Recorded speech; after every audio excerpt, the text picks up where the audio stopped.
Welcome to the Smoke Pdocast.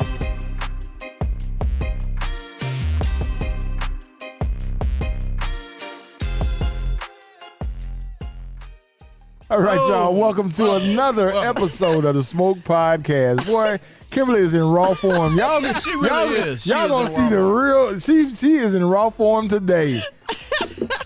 I'll tell you what, but man, you have a good time at Super Bowl party? Oh, absolutely. Yes. And the fact that the Kansas City Chiefs lost, like they didn't lose, Doc. They got their ass. They got mollywopped. They had what, 30-something yards in the first half? Yeah. 30-something yards. It was pretty crazy. It was a good game though, still, because you got to say yay. That was. Yeah, you got to say a lot of that stuff. Yeah, man. you got. I feel like now they know you just got to knock Patrick Mahomes down 1 or 2 times. Well, it's over. my deal is the reason why I didn't want them to do the 3 in a row. You figure it's going to take 100 years if they had set that record. If they did 3, because there's not going to be any more three-peats. I mean, the NFL is not set up that way. And look how long it took them to get 2 in a row. So if they had won 3, we'd have never heard the end of that. So well, you know, Tom Brady wasn't finna have that. He was paying everybody off. Well, rightfully so. They was. Hey, you look at the Chiefs sideline. It looked like that. Hey man, they didn't get the check. Right. The check didn't clear. Yep. I never seen so many grown men crying at one time. I said, "What the?" Oh yeah, you over there with Will and them, right? Yeah. Yeah. No, I'm talking the folks on the TV. But we had 2 people here that was for the Chiefs. Really? And why? I don't know, because Scoop. I don't know why Scoop wanted Chiefs to win. He said, what did he say? Because I to make history. Yeah. What was it?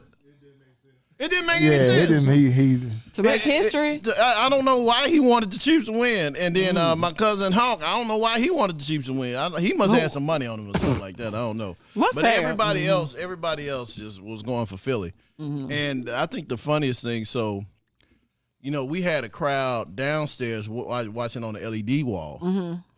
And then we had the crowd upstairs. Mm-hmm. Now, upstairs was crunk. Mm-hmm. And Antoine walked in. He said he walked in downstairs. He looked around, nobody saying nothing. Mm-hmm. They was just watching the game. They was just watching the game, like they at home. Or in church. That's a compliment. And so Antoine said as soon as he got up to the stairwell, he heard, "Oh shit, oh yeah." And he came in and he told my wife, who's those, what did he say, Cassandra? Who's those freaks downstairs? You could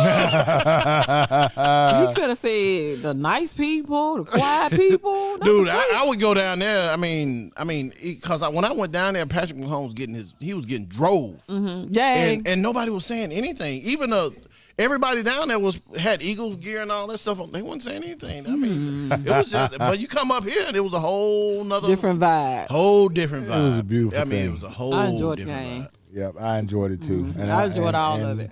So now we're on hiatus. Thank God. Maybe y'all can get yourselves together. What do you mean? All y'all can get y'all teams together back. Oh, okay. We working on it. We working on it. We all working on it. We done got new coaches. Both our teams got new coaches. Hell, we already talking about where we going to watch the games at this year. Yeah. We trying to put it out there. Yeah, because I know them women, they got girl trips and that's right. All that Galentimes and all that foolishness. Yeah. So what's Galentimes? Oh, you ain't heard about that one? Mm-hmm. That's the girls' Valentine. When you single and you ain't got no man, right? Then you get your girls together and y'all celebrate Galentimes together. Mm-hmm. Oh. Yeah, we have a big dinner. You have a chef come in, and you know, so y'all spend money like that. Yeah, I mean, why should I treat myself any differently just because I'm with my friends? You got somebody though. Okay, but yeah, I'm single. But I am single. Where's Keith? I am single. I am a single person. I hit the wrong one. All right, y'all. Listen. I am a single person. So the ability to date Kimberly is now open. Listen. I want y'all to hit me up. I got y'all. I'm send all your correspondence to us. No, we give no crazy DMs. We don't need nothing else. Include a picture. No, thank and you. how much money you making? We'll qualify you. What you got to do with anything? Hey, we gonna poor, so don't worry about it. If we gonna pimp you out, we gotta make sure everybody. We gotta make sure everybody. You know what? That's why I know y'all vocabulary need to be extended. No, thank you.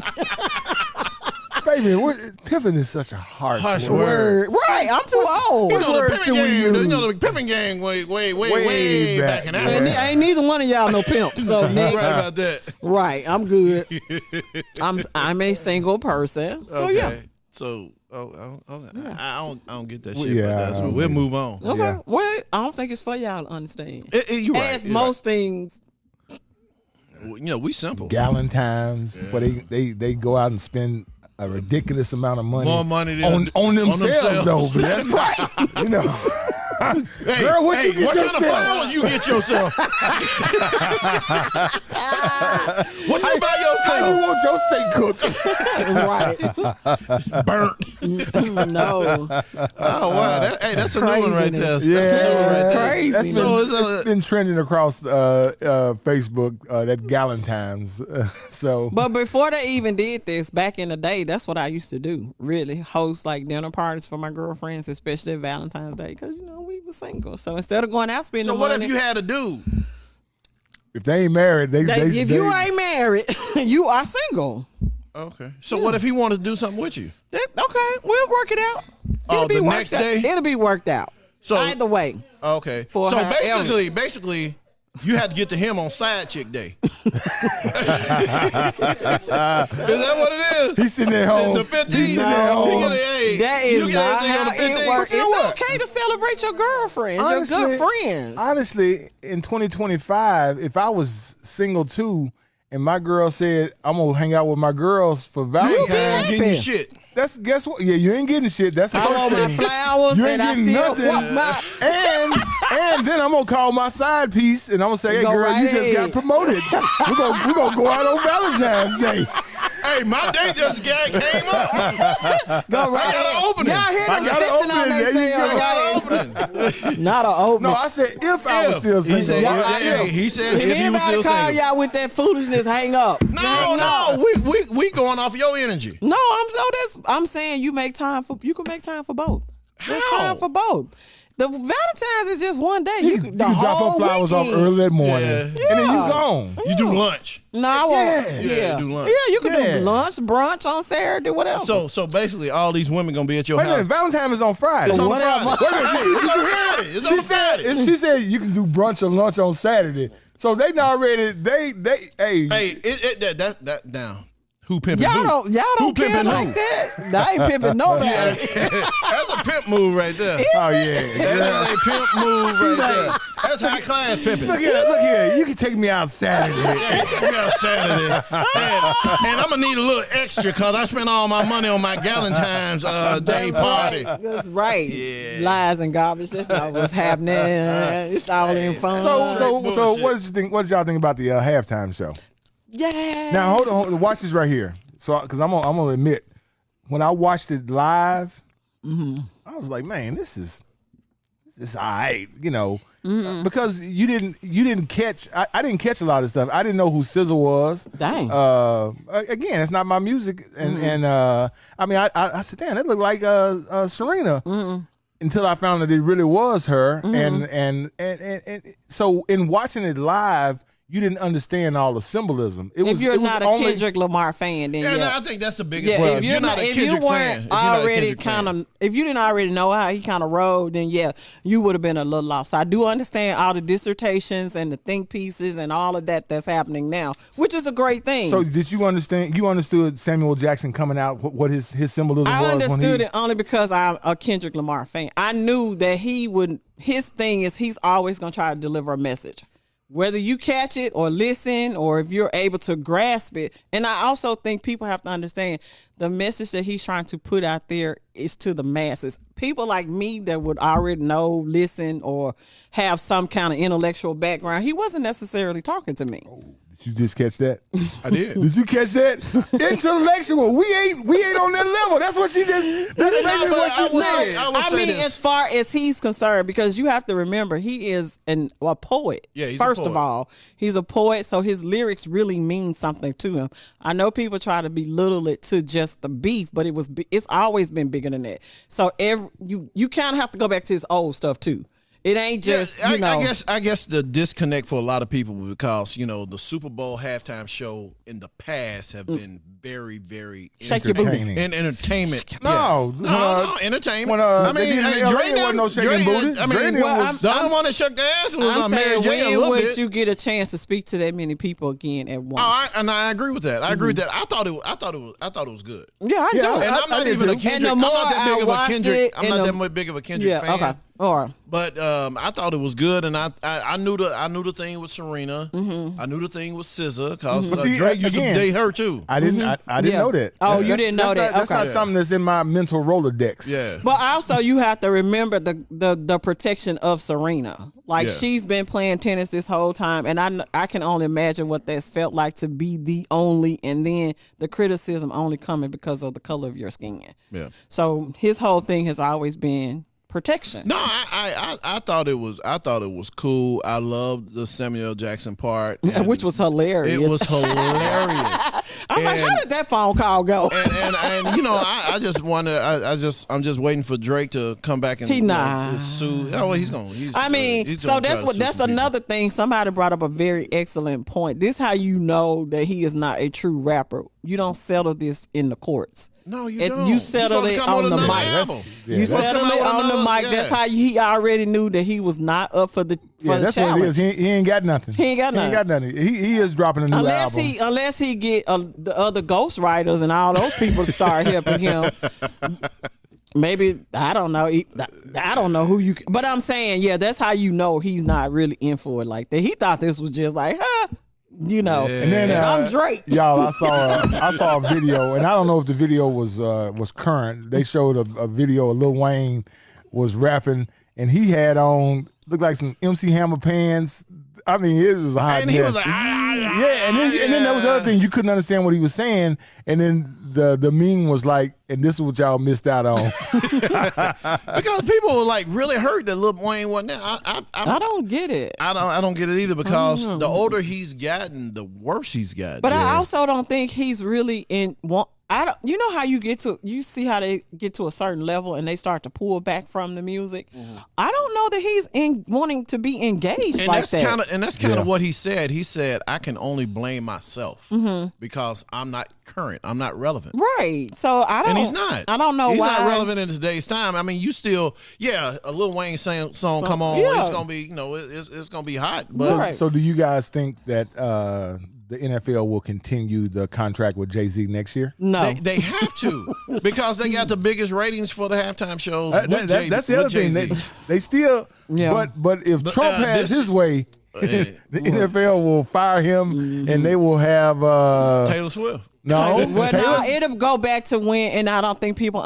Somebody broke that down as well. We have to understand we had plenty of halftime shows that had no African American engagement. None of that was going on. So, it happens. I saw somebody said that basically Janet Jackson messed it up for everybody. But she didn't do anything. She didn't do anything. She didn't do it.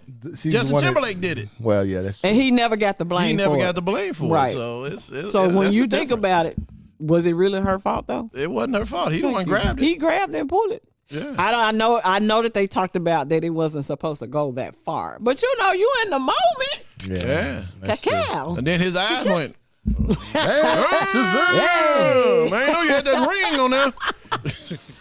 Anyway, I enjoyed it. It was cool. It was cool. All right, we're gonna take a quick break, Smoke fam. We got a special treat hot jacket. He got a hot jacket on, man. Paisley Park over there. Right. Yes, must I be think I got a shirt like that. Oh, really? I think you do too. I've seen you I got in a it. shirt like that.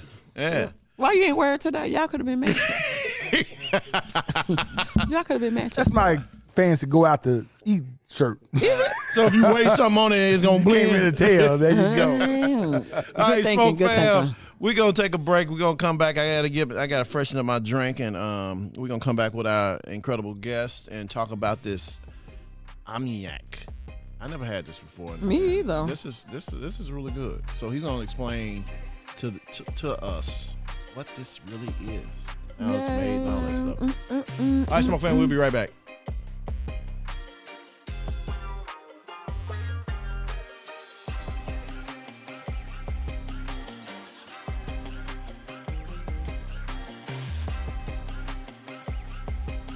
All right, y'all. Welcome back to the Smoke Podcast. Man, so our guest, he was like on pins and needles. He wanted to jump in this conversation, and because he had not been properly introduced, he's like, I'm just gonna hold tight. But Fabian's gonna do a kick-ass introduction. No, I'm not. And then we're gonna pick up where we left off. That's all no, I'm not. Norbert Mede, what's going on, man? You doing all right? Great to be here. Man, thank you for coming through, blessing us. And then he wore the fly blazer. Yeah. That's what I'm talking about. Try. He ain't with it. He said, I'm going to show up and show out on these cameras. Y'all got me messed up. Hey, man, y'all got the lights in here and everything, man. Make me look great on TV. I've got a whole closet full of these different things. Really? And I have the shirt to match just like you. There you go. I should have texted you. Not to my buddy. Hey, guy. I'm wearing the blazer. And the flashy paisley stuff going on. So you wanted to jump in that conversation? I did. Well, you know, what's your first the Galentine's. So I was going to jump in there because Memphis Wine Society doing a big Galentine's event tomorrow night at the Brooks Museum, but we're sold out. So I got 55 fine ladies coming. Oh, we going there. See there? Yeah, but I'm going with my wife though. Okay. All right. That's what's up. That's what's up. Let him finish. Awesome. All right. So I was going to jump in and say, yeah, I know all about that because we're doing 55 ladies and gentlemen coming tomorrow, and to celebrate. We're doing women in wine, so women-owned wineries, women winemakers. So we're celebrating women tomorrow. That's what's up. And then because celebrate. That's you Thursday, heard him, didn't you? I'm glad I'm going with one. Did you hear what he said? Did you hear what he said? No, I didn't. What did he say? Break it down for me, Kimberly. He said they're celebrating women on tomorrow. But you having your party on actual date though. Big difference. That's not what she said. No.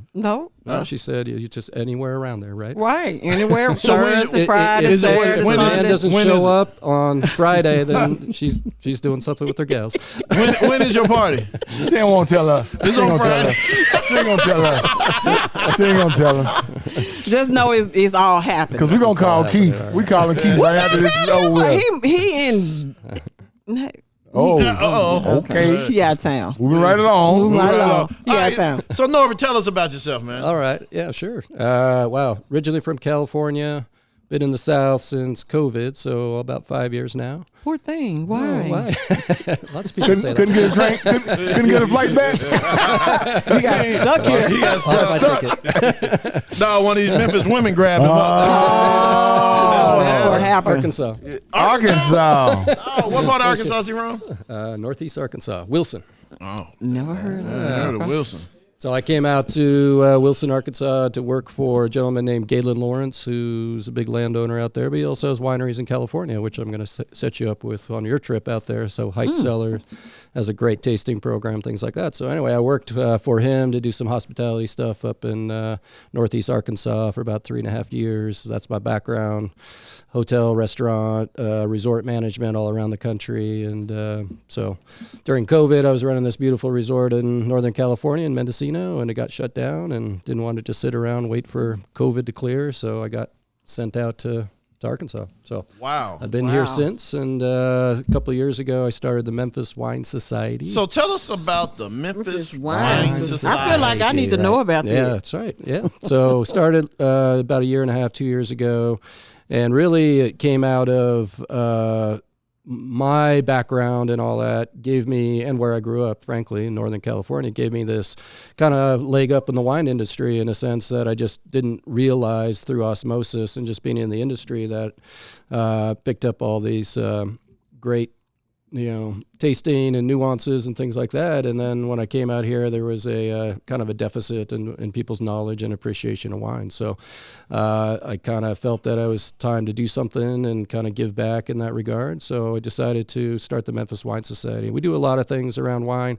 We don't make it, we don't distribute it, we don't sell it retail, but we support it. Drink it. Did you say a wine deficit? It's wine knowledge deficit. Wine knowledge deficit. I just want to make sure. Wine knowledge. Okay, gotcha. So how many members do you guys have? So we got about 100 members. That's part of what we do. We do some travel programs to California, to Europe, New York State, Oregon, Washington. So we got that on the books this year. We also do corporate services, so we support the local businesses and nonprofits by elevating their wine experience. So we've worked with the Orpheum Theater, the Brooks Museum, the Children's Museum, Special Olympics to help with their fundraising and things like that by bringing better wines in and creating more education and elevating that. And we work a lot with like financial planners to get people in the door because nobody wants to talk about, insurance, but they want to drink some wine. So we bring them in the door and the insurance salesmen do their bait thing. And switch. Bait and switch. Bait and switch. Yeah, bait and switch. Hey, yeah, y'all. We don't say that out loud. I understand. So I don't think he wanted y'all to say it out loud. It was interesting. So when I called and asked Norbert if he wanted to be on the show, and I said, well, you want to do wines? He's like, well, I have a thing for cognacs.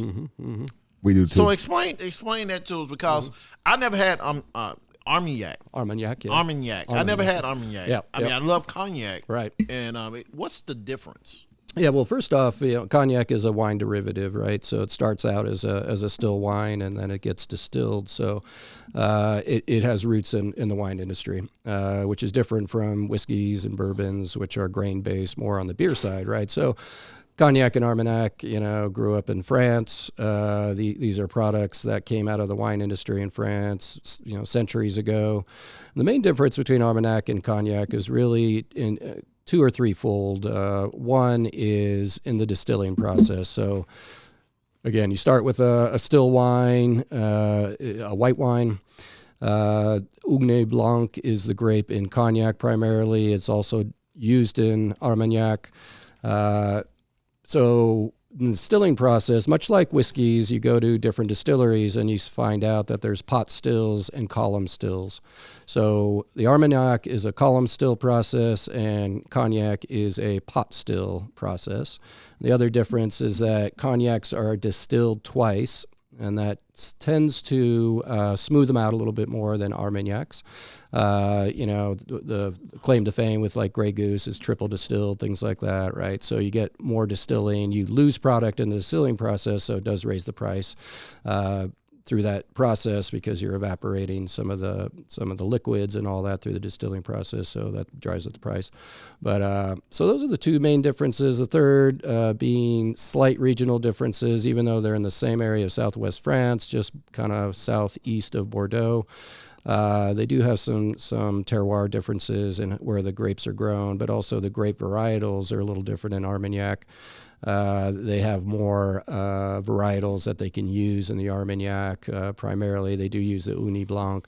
Colombard is another grape varietal, and one called A22, and there's a few others that they can use in that. Another difference is who kind of produces cognac. Cognac's big business around the world, and it's dominated by Courvoisier, Hennessy, et cetera.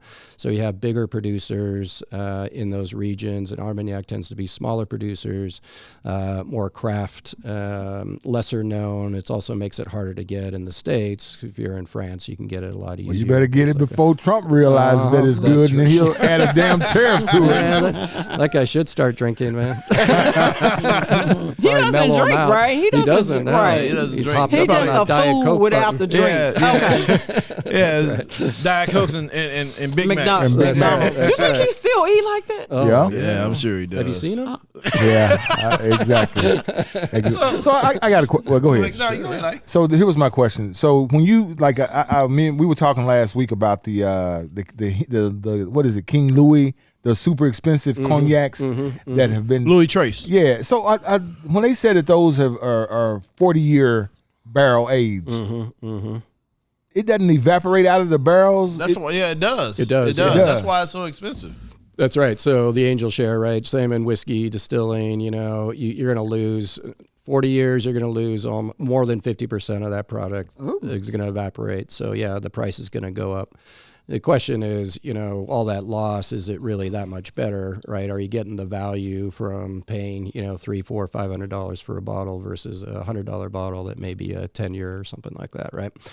That's an individual preference, but, you know, there's a point where, you know, the quality of wines and distilled spirits is probably not worth the price that you're getting on that high Well, you end, just right? delved right into my next question. Okay. What's the most you've ever spent for a bottle of wine? Oh man, not much. I'm pretty cheap. I've always had nice friends. Wine is so subjective, though. It is. It is so subjective because I think I got a $300 bottle of wine, and then I got over there. What is that we got over there? King Point. You ever had Crown Point? Crown Point, yeah, right. Oh man, that's a great bottle of wine. It's like $150. And which one do you like better? we had some. Me and my wife had some wine last night. It was what was it called, baby? Raymond, I think. Yeah, or Raymond, something. yeah. That was really. She like, good. don't ask me on the spot. Hold up. Yeah, I think it was a She great like, bottle. But I done had some good $15 bottles. Oh yeah. And I had some bad $100 bottles. You know, so it really just depends on your palate, I guess. You know? I mean, it's just like cognac. I don't like Hennessy. Yeah. I think it's terrible. I don't like Cohiba. I think it's terrible. Yeah, right. Well, But now you're drinking Armagnacs. I'm drinking, but my favorite is Pierre Ferrand. I love that product. Right. I mean, I love that product from the $50 bottle to the $300 bottle. I love that product. So yeah, so a lot of that is distiller or winemaker technique and preference, right? So your cognacs and Armagnacs are blended, so they're taking some older product, some newer product. Most of it's like 6 years old minimum. So, but they're blending, right? There's no date on there, so you can take 10-year and 3-year. They do the same with ports, and that you rarely. I mean, you do have vintages for like 3 a decade approximately that they say this is really good. We're just going to put a vintage on it. Right. So you do see the date, but so all these products are blended. So what you're enjoying is the blending technique that they're using to create that specific product. So because not every wine's equal and or the same, and not every cognac. Well, so I know Pierre Ferrand. They've got one that's the generations. It's 10 generations. Yeah, 10. And so they go ahead and tell you that they're pulling from different casks. That's you know. right. Yep. But so when you get the higher end, when the $300 one, it's a blend as well. Absolutely. Now, what's the difference? So even with this bottle, they had this bottle, and then they had like this was like I think it was like $60-something, and then they had one that was $120. Right. What's the difference? $60. Duh. Other than the price, You fell right into it. Can you I thought you were taste the throwing difference? math on me. Come on. Can you taste the difference? Can you taste the difference? Yeah, there's a difference, you know, and again, it just comes down to preference. Do you like it better at $120? Sometimes you don't, right? Yeah. It's the flavor is going to change, and if you like this at $60, and then you're going to taste the $120, it's like just like you said, the $300 bottle or whatever. I didn't really like it, right? Because one, you got to watch out for aging in wine. So sometimes the age will affect, obviously, the And how it's stored. How it's stored, all that. Yeah, how it's handled. It got too much heat, light, all that stuff. So you never really know a bottle. Now spirits aren't affected as much by those things, but. You know, it really comes down to personal preference. And, you know, I think too many people are looking at, you know, spending the extra money because of that perceived quality. There's certainly a price tag associated with it that's legitimate because, again, angel share, loss of product when they're aging, things like that. So there's less of it to sell. So, and they've stored it for all these years, like 40 years, that somebody's got to store that. That's a long time. Yeah. So here's another question. Sure. Okay, so you've got celebrity whiskeys, you got celebrity tequilas, you got celebrity vodkas. I hadn't seen a celebrity cognac. Yeah. Who? Shay Shay. Yeah, Shay. Ain't his a cognac? Yeah. His is a cognac. It's a cognac. Oh, Shay. That's terrible. I didn't know that yet. It's terrible. Don't worry about It's it. horrible. Don't worry about it. You ain't missing out on nothing. Yeah, right. Yeah, his is a cognac. Douce, I started drinking that because they ran out of one that I liked. So I started drinking that, and then when I found a Pierre Ferrand, I was sold on that. Yeah. Mm-hmm. So, and I haven't changed yet until I tasting this right here.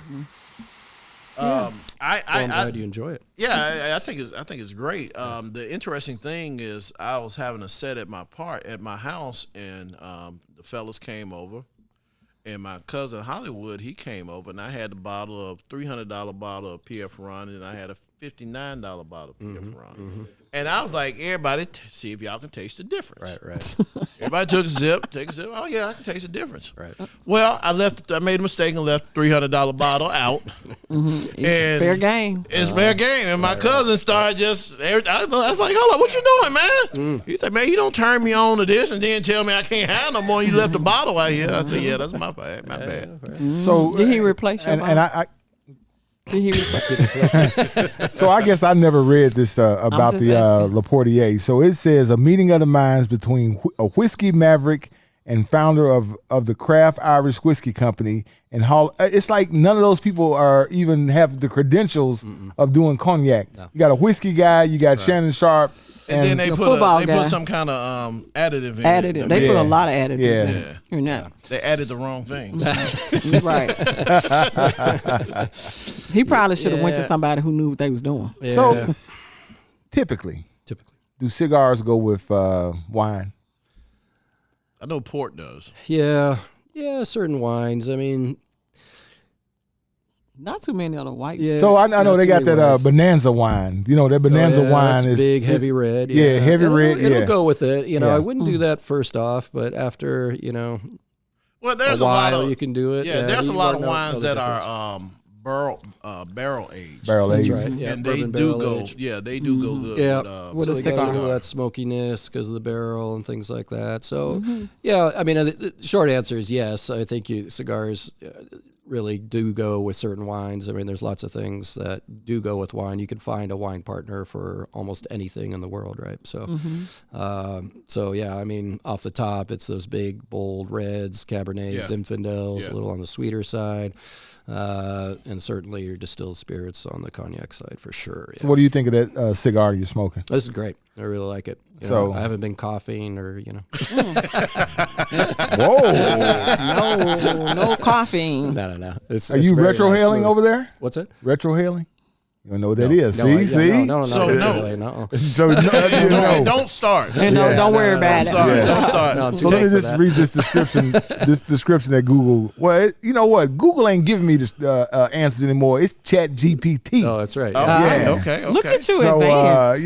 it says so we're smoking a what I was gonna Cohiba Connecticut cigar, and it says it's generally described as a smooth, mild body smoke with a creamy, nutty flavors. Often considered a good choice for beginners due to its light profile, but some critics find it lacking in complexity and question its price point given the relatively simple flavor profile. You know, because Cohiba's, it is.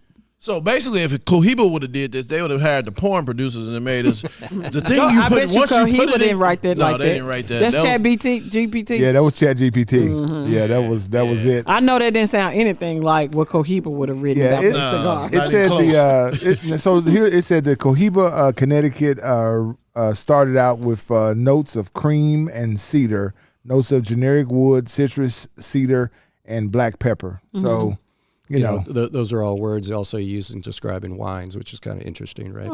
Yeah, exactly. So certain reds like Syrah's got pepper in it, and the cedar is a offshoot of oak aging in wines and stuff like that. So, there's a lot of descriptors in cigar that are Similar. About the same, Similar, similar. yeah. So tell us about this. This what we're drinking now, because I mean, you sent me a text saying this is what I want. Well, it was hard to find anything in the market, so this was kind of like the only thing. all they had. So it was almost by default. Okay. So it was a little bit of a leap of faith because I had not had this before. Oh, you never had this No, I have not had this one. I know of it, but I have not drank it. So So yeah, I mean, Armagnac, again, smaller producer. You're not going to see this label, advertise, no celebrities are going to pick it up, things like that, which is, but I think that it does scream of higher quality in a sense of it's more craftsman. I can't even say the name. I got to put my glasses on to pronounce it right. Laren Single. Laren Single. Sound French. Long Sing. Yeah. Long Sing. Lauren Sing. Okay. Okay. Armagnac, yeah. Okay. ESOP, yeah. Let me get that white bottle right there on the back shelf. No, not that one. The other one right there. Single. Yeah. We get some of that Lauren Single here. Yeah. So what should we be tasting in this? Well, he's like, don't ask me. Yeah.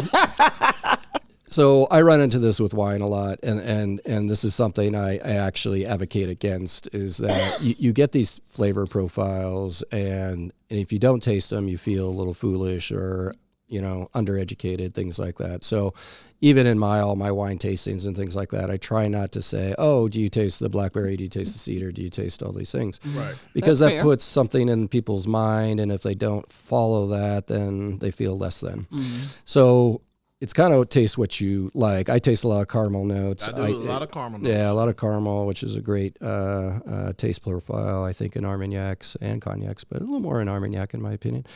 There's definitely, I get a little bit of that, I'm drawing a blank, but that juniper, just a slight kind of that little bit. Are you juniper. getting any black cherry? Not so much on my side, but if you are, good for you. I just threw it out there. Yeah. I just threw it out there. I was just wondering because, a lot of, this is like when I'm smoking a cigar. Oh, you should taste pepper, leather, right. dirt. I was like, of the earth. I don't taste none of that. So what's the difference between a brandy and a cognac? Yeah, good question. I mean, the process is the same. Brandy is just kind of a universal descriptor of a distilled wine product. So you could be made in California or wherever, things like that. So brandy is simply the base term used for this type of distilled spirit. When you go into Armagnac and Cognac, those are protected geographic areas, just like tequila. So you can't call a Cognac outside of Cognac. You can't call an Armagnac outside of Armagnac region because they're all protected by the French regulatory. So Hennessy is actually made in France. It is. France. Yeah. Is it? Yep. So Cognac. I wonder why. It didn't What's make the great? It's mass produced though, right? It is fairly largely produced. Yeah, it's everywhere. Just give me whatever grape you got. Yeah. Is that why Hennessy's so nasty? No, it's the whatevers. Yeah, I mean, so again, when you look at smaller producers, they're a little more refined in that, but like Tito's is a great little vodka, but is it the best vodka? Grey Goose, I think, is a little more refined, even though it's also mass-produced. But as you kind of find different products that are, I guess, made with a little more care, I think you're going to enjoy those a little bit more. Not that Hennessy or Courvoisier are bad products; they're not. It's just they're just what your palate likes. No. Hennessy, to me, Hennessy, Courvoisier is all about the marketing. It's been marketed very well. Yep. Because by whom? By rappers. Okay, because I'm musicians. Why would we listen? I mean, they did a whole song on Pass the Courvoisier. Mm-hmm. Who did? Puffy? No, it was Busta Rhymes. Well, Puffy was in it. Mm-hmm. Was he? Yeah, he was. Well, I know I ain't drinking it now. You don't want to take nothing. You don't want to take that. I'm good. And we going off of their palate. I'm good. Don't tell them what was going on. Make you wanna. What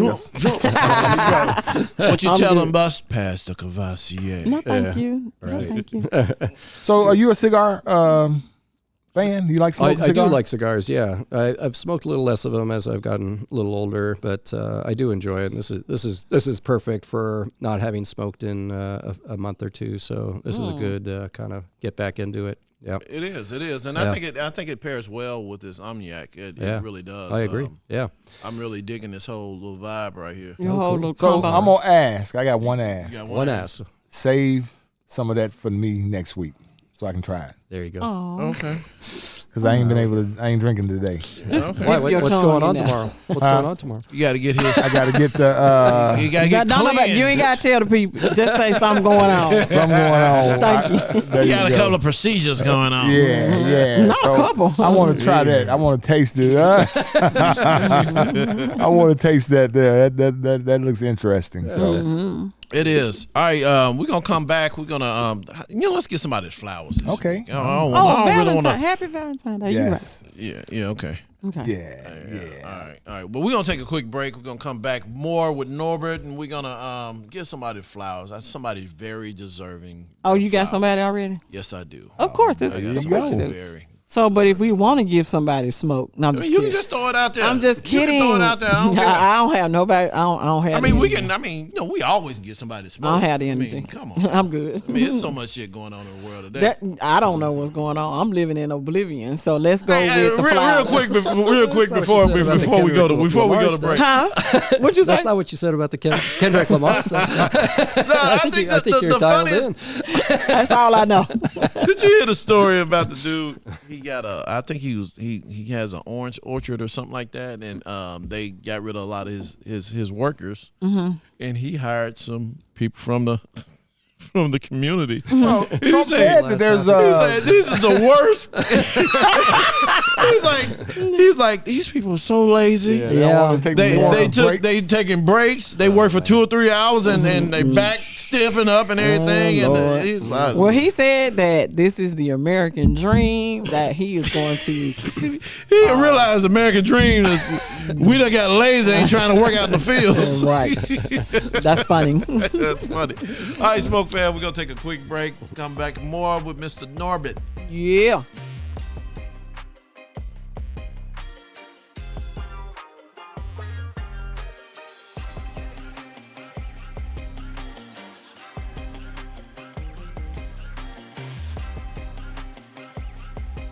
All right, y'all. Welcome back to the Smoke Podcast. Yes. So I think a couple questions that came up during the break. Yeah, so this is a lots of them. This is a VSOP. Y'all gotta be paying attention because he's shady. Explain the difference because they have VSOP. What's the other ones? VO, VSOP, and XO are pretty much the 3 standard tiers, and it's all about the aging. What's the top? XO technically is the top. Now, Napoleon has been around for a little while, and it wasn't actually a designated, it wasn't controlled name or designation until I think recently they put a designation on that, and so it's aging. It's slightly above the XO. Okay. So yeah. So yeah, some of those things are a little fluid, but the VSOP, VS, and XO basically are just a progressive aging, basically, and a market quality, in a sense, right? But as we were saying earlier, it really comes down to which you tier you prefer. Yeah. I mean, it's does wine go bad? Like this is a generic question. Sure, like if you leave it in a cask too long, or I guess if you expose it to, if it's exposed to too much sun or too much, then it'll go.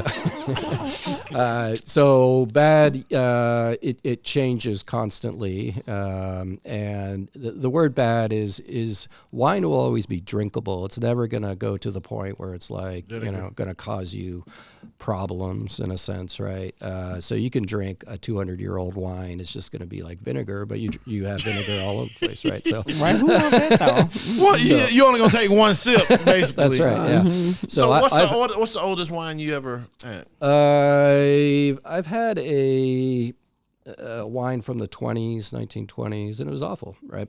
Not the 1920s. It is, but it's something interesting when you're in the wine world to just see what a wine does at 100 years old and things like that.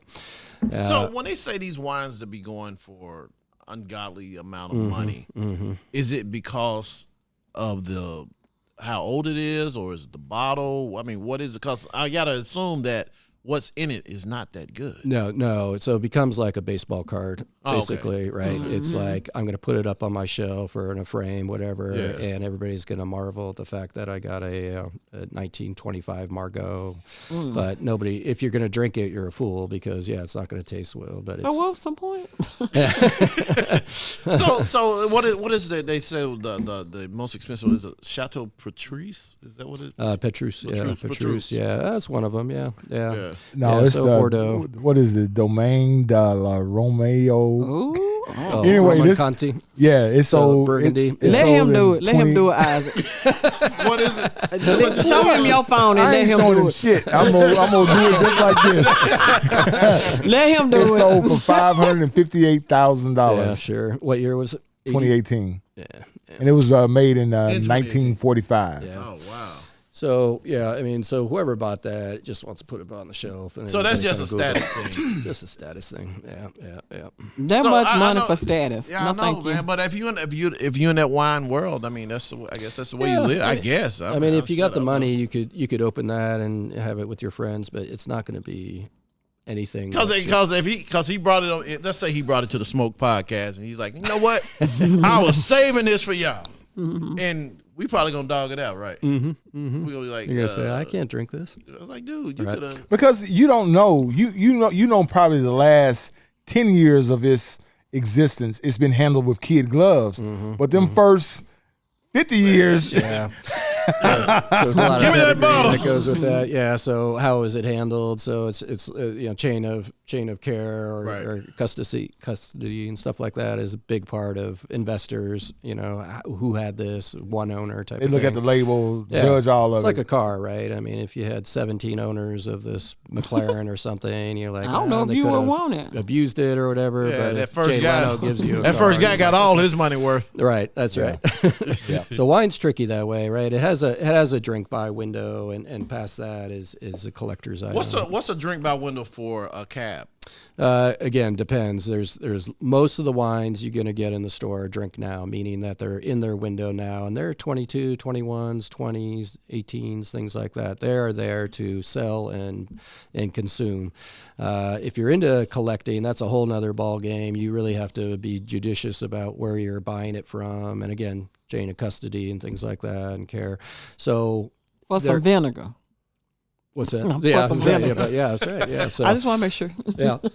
So I'm curious. You say that. So I've heard the term. I don't know what the term means. This wine hasn't peaked yet. Yeah, that's right. What does that really mean? Yeah, so it hasn't hit the drink now window. So if you get like Wine Spectator and you look at the back, that's really good information. If you're interested in a wine, look at that. If you find a wine there, because it'll tell you, drink from 2035 to 45, right? So you're saying, okay, based on experience with this winery and their quality and the vintage, we think this wine is going to peak in this window, right? But again, these aren't most of the wines that you're going to see or be exposed to. I mean, where you get that shit at? What? The peak buy. Well, so that's a lot of people weighing in on, a lot of experts, so to speak. A lot of the winemaker also has, years of expertise, and they can kind of say, I'm tasting this now. We're putting it in the bottle, but it's not don't drink it. So don't touch it. I got a good one. I got a good question. I got a good one. Just been thinking. I bet Lizzie could tell y'all. Where in the city of Memphis would you recommend someone buy wine from? Yes, where's the best place to get wine at? Where's the best place? Where's the place that's known for good quality? Because if Lenny ain't got any on Summer. Which one? Brown Jug Liquor on Summer. No, it's right a corner from my house. But all right, so all right. You like dog? Yeah, put him on the spot. Right. Well, it's a somewhat easy answer because there's 3 or 4 quality ones in the market. It's depending on what you're looking for, though. If you're looking for more obscure wines, you may want to go. So I do some stuff with Great Wines. They're on Poplar.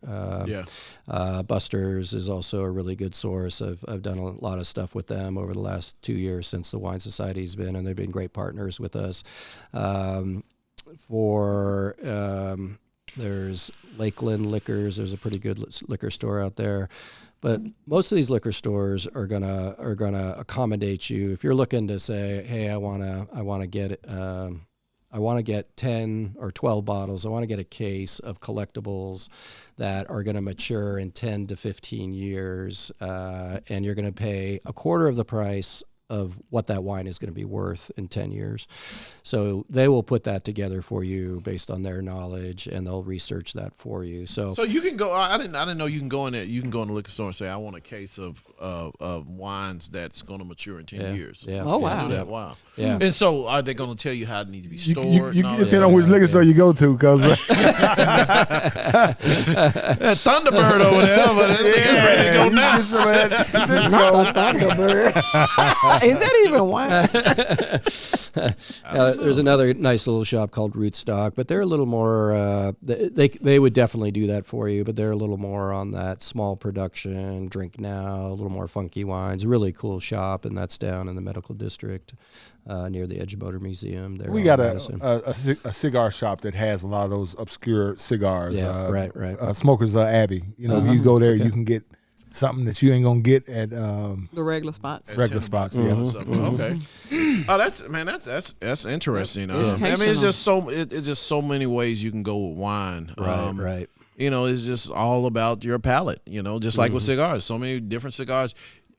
Just because you bought a stick that's $100 don't mean it's better than that one that's 10. Right. You know, so you keep mentioning this Memphis Wine Society. If a person wanted to possibly join, what would are you accepting members now, or what's the procedure for that? Yeah, so membership is open.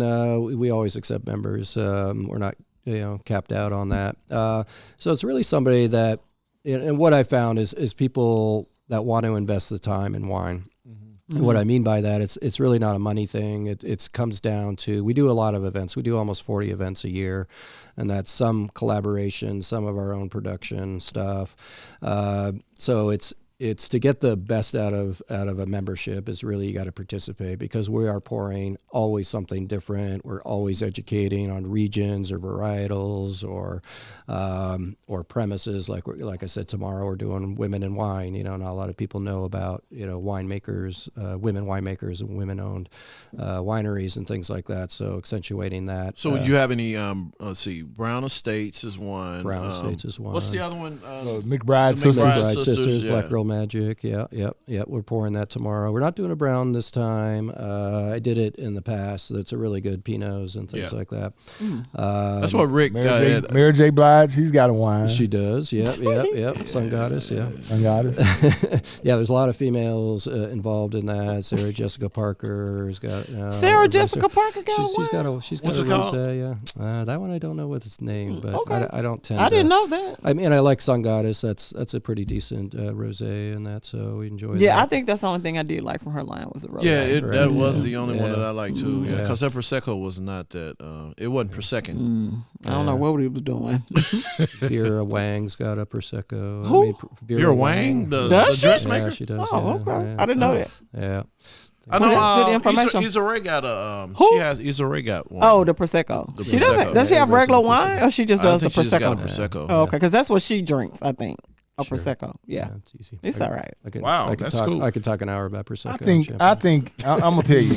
I almost gonna go ahead and say it. I think you need to come back. Really? And we need to just talk about wines, because this. I mean, it's entertaining. I got so many questions, because I got a lot of questions. For Christmas, for a wedding gift, I got one of those. Decanter. You pour the wine into this other bottle. Yeah, decanter. Yeah. Why? Air it out. Yeah, almost all wines will benefit from that. Even some vintage champagnes will benefit from decanting. I mean, some people don't agree with that, but so you open up the wine. So air, oxygen is a short-term benefit to wine. Once you open it, you want to oxygenate it, you want to air it out, and it's just like a cigar or a cognac. You want to mellow it out a little bit, and air does that for wines. And again, most time you're doing a big, bold red, aged red, things like that when you're going to decant it.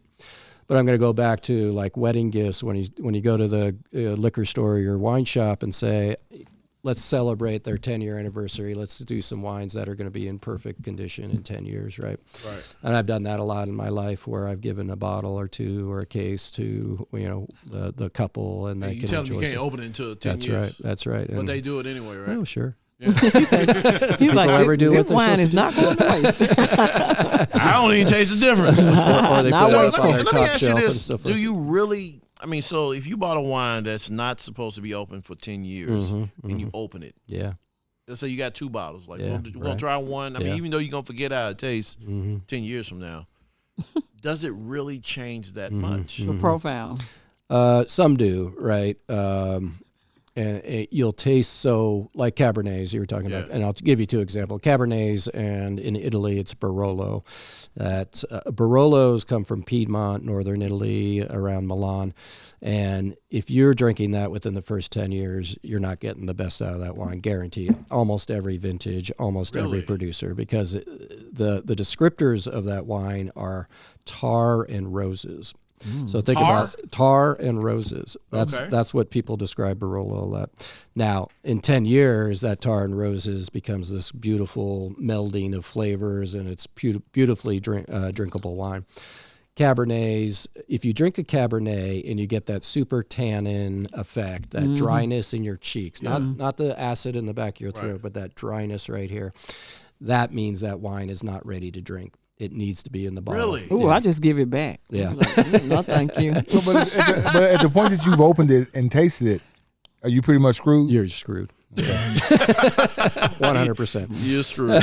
Now, there are some preservation systems, like Coravin does this thing where you can seal that and puts a little inert gas in there, and they say you can drink that up for a year. Now, is it going to get fundamentally better in a year? Probably not. I mean, the little bit of oxygen that went in there might mellow. So once you open it, you pretty much got a couple of days it need to be done. Yeah. Oh, wow. Yeah. So, yeah, to your point, you got a couple of bottles. You could try it, and say, well, this was... But I've also seen people that in that 10 years, for whatever reason, that bottle isn't good either, right? So they said, oh, shit, I should have drank it. Yeah, year 5. They should drink it year 5. So it is a bit but whites are risky totally business. different, right? Whites can be, yeah. So there's only a certain number of whites that I would age, those Chardonnays and Rieslings, that I would really trust to have any age on them. So, yeah. I'm like, hey, we can talk wine all day. All day. So it's if somebody Smoke fam want to be a part of the Memphis Wine Club, how do they do it? Yeah, go to our website, www.memphiswinesociety.com, and you'll see a picture of me. Okay. Yeah. You got the same jacket on? I've got a slightly different one. But you'll know it's him, is what he's saying. That's right. But yeah, they can join. There's a membership page. There's 3 members tiers. One's a Vinebird, which is a copyright term that we develop, but it's basically up and coming, and you can volunteer. You can be part of the event production, pour wines, and things like that. Oh, I'm gonna get up that tea. Yeah. So it's a lesser cost, but you participate. And then there's Bacchus, which is the middle tier, and then our Masters Club series, which we do some special things. So with the it. Masters Club, you really need to know wine. Because are people gonna be asking me questions? No. Oh, okay. Well then, I just want to make sure. I'm like that you. too, because I know, because we went to your event in December. We went to your event in December. Yeah, Great holiday event. bash. Thank you. Some of the wines I liked, some of them I didn't. It wasn't for me and everything. Right. But that's the cool thing about going and trying different things, is because you might try something that's like, oh wow, I'm gonna try it all. Yeah. yeah. I mean, that's what you do. You try, you try until you find what you like. That's right. Because Ike brought over some Stella Rosa. Oh dang, Black. That's to our not wine. house. That's not really wine though, right? What is that considered? Oh, He said, "Don't get him in trouble." That's not really wine. It's like a yeah, like a soda. Yes. So Stella Rosa has 2 kind of versions. One is their actual wine that they do, which is like Pinot Grigios and stuff. The other is the fruit mixes where they put all the blackberry and blueberry and all that stuff. That's not really wine. It's 3% alcohol, and it's got a label like a candy bar on it, right? Calories and all that stuff. Right? Not the shade. I'm telling y'all got to catch all the shade. So you got to watch out. But it's probably one of the top selling quote unquote wines, isn't it? Yeah, in the South. Yeah. He said you cannot keep that out of here. That's where we're at. So Stella Rosa has found niche markets for introduction. Now you got. So you basically saying when we go to California, we not gonna see no Stella Rosa. Oh gosh, not in Napa. No, you even the grocery. So you mean store. tell me there's no Stella Rosa winery tour? No. You be on that. Hey, you be going to that by yourself. Kimberly, where Kimberly at? You mean the factory? She went on the Stella Rosa tour. It's right next to the so Gatorade. Disappointed. Right next to the Gatorade. Yeah. Next to the milk. I'm gonna start the Stella Rosa wine tour. The only way I approve of Stella Rosa. Don't y'all steal my idea. The only way I approve of Stella Rosa, it's an intro drug, right? So if somebody you just can't drink wine, and they start with that, but they slowly progress into bolder and better wines. Basically like the Tatiana cigar. Okay. I don't know if I ever agree with the Tatianas, but okay.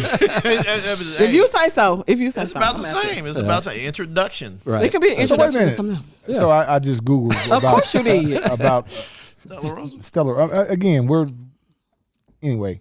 I said what I said, and we could give a fuck less. So we're gonna keep and we don't care. And it said that it's owned by the family, the San Antonio Winery. So that's a really sweet wine. That red. Oh, that's San Antonio. Oh, San Antonio. Oh, okay. They got a winery. No, it's they're the ones that owns Stella Rosa. Stella Rosa. I'm trying to do a Stella Rosa winery tour. I don't understand. Yeah. So those are the wines that give people a headache because it's got so much sugar in it. Like, it's almost like drinking a Mountain Dew. Yeah, that's right. That's right. Yeah. So then what's the difference in those and ports? Oh, wow. How much time we got? We're going to have to come back. Give me the brief one. Just give me the brief. So, okay. Stella Rosa's got additives. Port is a naturally sweet and fortified wine, so it goes through some different processes. There's no sugar added in port. What really? you do? No. Oh, I didn't know that. It's so sweet. So what happens is sweetness in wine. It naturally is from the grape. Is when you harvest the grape. Earlier in the season, you get tart, acidic wines, and that's so this grape varietal that Cognac and Armagnac is mostly made of, the Sauvignon Blanc, tends to be a highly acidic wine. Same with Champagne. When you make Champagne, you're harvesting Chardonnay or whatever grapes early to maintain the acidity, and it does much better in the process of distilling or creating Champagne. Now, the longer you leave the grapes on the vine, the more fruit forward and more sweetness, right? Because the liquid starts to evaporate, goes towards raisin stage, right? Now, if you ever heard of ice wines and things like that, so they've gone to raisin stage and they're frozen on the vines and they harvest them. Those wines tend to be more expensive because you don't have much juice out of them. So you go through that process of a little later harvest, creates a little more robust wine initially, and then you stop the fermentation. So what happens in fermentation of port wine is you're converting sugar into alcohol. So they stop that earlier, which maintains the sweetness in those wines, and then they fortify it with basically a brandy, a white brandy or a clear brandy. And that's how you get up to 19 to 21% alcohol in a port. Wow. But it maintains the fruit and the sweetness because it hasn't gone fully through the fermentation process. Wow. Oh, wow. Thank you. You got to come back. You got to come back. You got to come back. I feel real so smart many questions. now. Yeah, that was Hey, we coming to a point now. Did you watch the Super Bowl? Yeah. You watched the Super Bowl. Yeah. So Are we at halftime? I got to give Jalen Hurts his flowers, man, because they dogged that dude out so bad. There were so many of his own people saying he is not going to be a franchise quarterback. Talking about get rid of him. He would never lead a team to a Super Bowl. He did it twice. Even when he went to the Super Bowl, they doubted his contract he got the next time. And I mean, that dude showed up, showed out. And, and what I loved about it at the end when they won, his dad came out there and they embraced. Yeah. That was so cool. That was so cool. And I just got to give Jalen Hurts his flowers because he did the damn thing throughout all the negativity that dude did. Because that's a lot. That's a lot to have to shoulder. So, yeah. I agree. So, y'all, I want to remind you guys, if you need some libations, wines, liquors, whatever, check out our guy Rick. He ain't here tonight, but 3481 Austin P. R&R Liquor. R&R Liquor. If he ain't got it, you don't need it. Yeah. That's all I'm going to say. He can get it. He like can Lenny. get it. He like Lenny. He can get it. He can get it. He can get it. Now I feel bad I didn't mention him as one of the well, wine shops. we're going to introduce you to Rick because Rick is a guy you need to know, man. Yeah. He that'll he's be a really great connection because he know his stuff too. Yeah, he goes by the term the wine snob. Okay. Yeah, he is a wine snob. So he's a wine snob, and he delivers because I've been to events where he'll be the guy that brings the wine to the event. So that's a good guy. So last question for you: if somebody, do you guys do social media? Yeah. The Memphis Wine Society. Throw it out there. So Instagram is Wine Fun in the 901. Oh, okay. I wasn't expecting that. Yeah, and Facebook is just Memphis Wine Society. All right, man. Norbert, man, I appreciate you for blessing us, man. I tell you what, this has been very, very knowledgeable. I learned more than I ever known about wine, cognac, Armagnac, and Stella Rosa. Not the dang old Stella Rosa. All right, Smoke fam, hope you had a good one. Ike, how can they get in contact with us before you pop them pills? I know. I'm finna take my... We're on Instagram. We're on Facebook. We're on YouTube. Check out our YouTube channel. And we're also on TikTok. So you guys follow the Smoke Podcast Memphis, and you won't be disappointed. You will not be disappointed. All right, Smoke fam, until we smoke again, we will holla. This is the Spotlight Podcast Network.